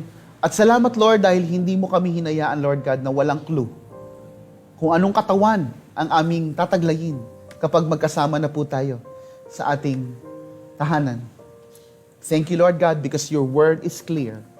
Thank you, Lord God, because your word is sufficient.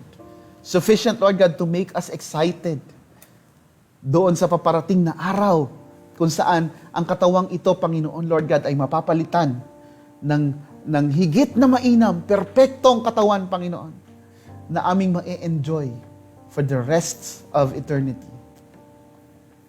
And Lord, I pray na habang kami naririto sa mga katawang ito, Lord God, sa katawang ito, Lord God, na nagnanais, Panginoon, ang pagnanais ay nakatuon sa pagkakasala. Patuloy nyo kaming isustain ng inyong kalakasan, Panginoon. Ikaw po, Panginoon, ang lakas na sa aming bumalot, Panginoon, nang sa gayon, Lord, mapanatili namin ang kagustuhan ng Espiritu na mabigyang lugod ka sa aming mga ginagawa. But Lord, we groan. The whole creation groans for that moment when evil and temptation will be over. We await for that moment, Lord God, kung saan kami, Lord God, ay makakaranas ng ganap na kasiyahan, kung saan hindi na kami mag-struggle, Panginoon, na ang naisin namin, kakaroon kami ng sapat na kapangyarihan, kakayahan, na gawin ang mga bagay na makapagbibigay lugod sa iyo. And we thank you, Lord God, because our death is not the end, but the beginning of that promise that you have for all of us. Thank you, Jesus Christ, for your word.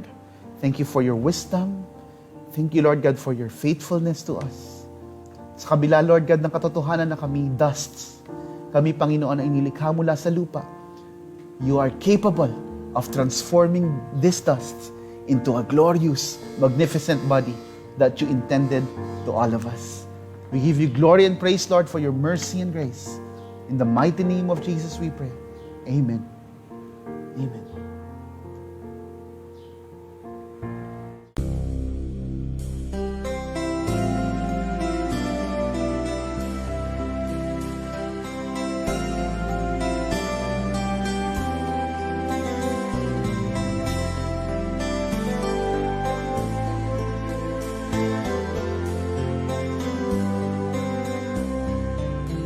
I've always heard there is a land beyond the mortal dreams of man, where every tear will be left behind. But it must mean another side. Whoa, whoa. There'll be an everlasting light shining up purest holy white. Every fear will be erased, but it must be another place. Whoa, whoa, whoa. So I'm waiting for another time in another place, where all my hopes and dreams will be captured with one look at Jesus' face. And oh, my heart's been burdened, my soul keeps yearning. Sometimes I can't hardly wait for that sweet, sweet someday, when I'll be swept away to another time in another place.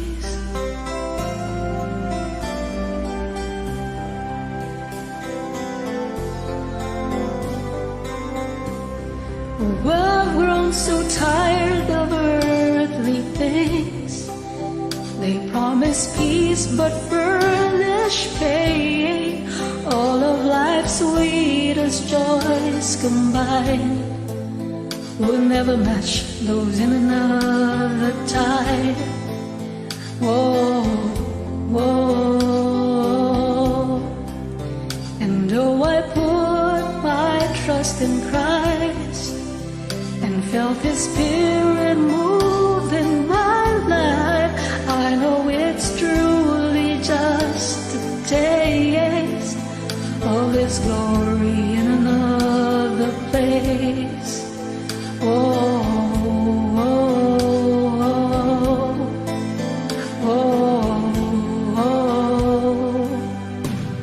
So I'm waiting for another time in another place, where all my hopes and dreams will be captured with one look at Jesus' face.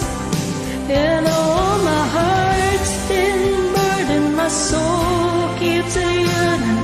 Sometimes I can't hardly wait for that sweet, sweet someday, when I'll be swept away to another time in another place.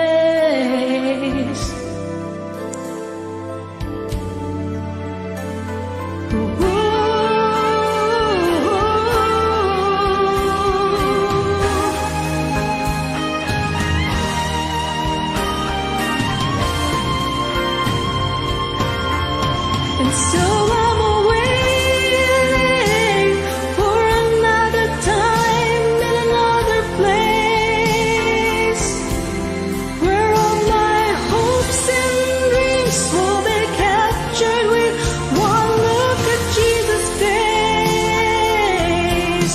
And all my heart's been burning, my soul keeps yearning. Sometimes I can't hardly wait for that sweet, sweet someday, when I'll be swept away to another time in another place.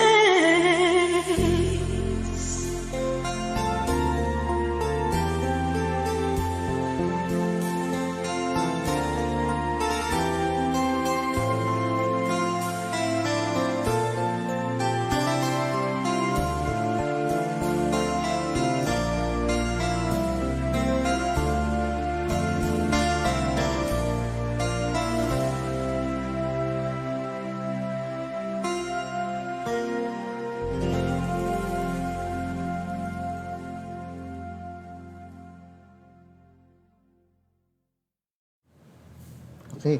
Mga kapatid, bago po tayo mag-benediction, I just wanted to remind you na meron po tayong mga special events na paparating. Especially po, meron tayong Holy Week specials. Please stay po sa mga important announcements after the benediction. Okay po? So, para po sa ating benediction, taas po ninyo yung inyong mga kamay bilang simbolo ng pagtanggap ng pagpapala na nagmumula lamang po sa Panginoon. Sa Kanya na makapag-iingat sa inyo upang hindi kayo magkasala at makapaghaharap sa inyo ng walang kapintasan at may malaking kagalakan sa Kanyang kalwalhatian. Sa iisang Diyos na ating tagapagligtas, sa pamamagitan ni Hesukristo na Panginoon natin, sa Kanya ang kalwalhatian, kadakilaan, kapamahalaan, at kapangyarihan mula pa noong una, ngayon at magpakailanman. Amen. Purihin po ang Panginoon.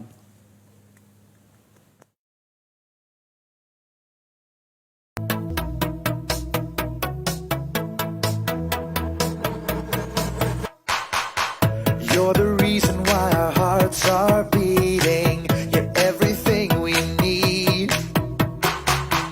You're the reason for the songs we're singing. We sing because we're free.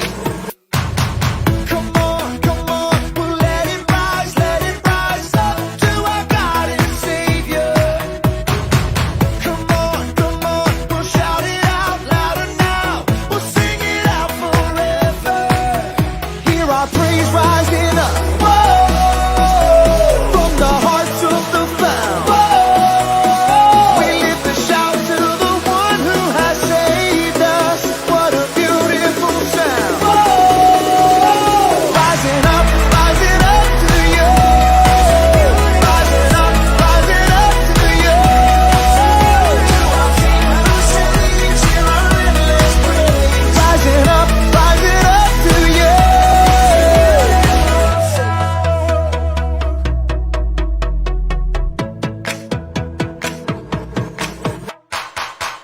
You're the reason why our hearts are beating. You're everything we need. You're the reason for the songs we're singing. We sing because we're free. Come on, we'll let it rise up to our God and Savior. Come on, we'll shout it out louder now. We'll sing it out forever.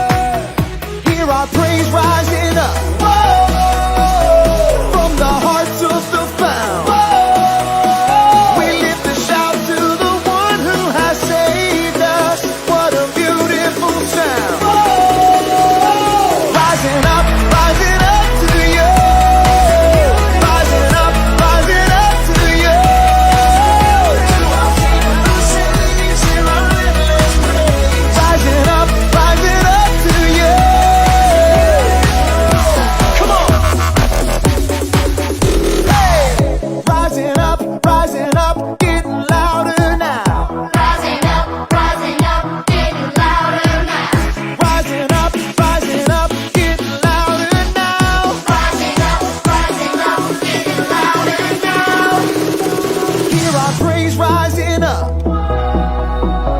from the hearts of the found. We lift a shout to the one who has saved us. What a beautiful sound. Rising up to you. We're rising up to you.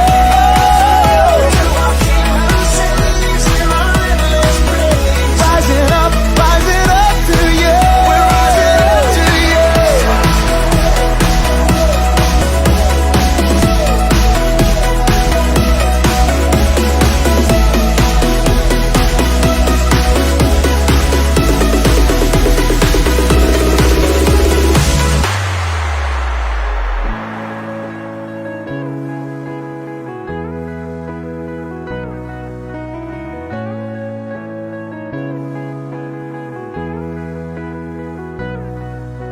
Behold, he comes upon the clouds,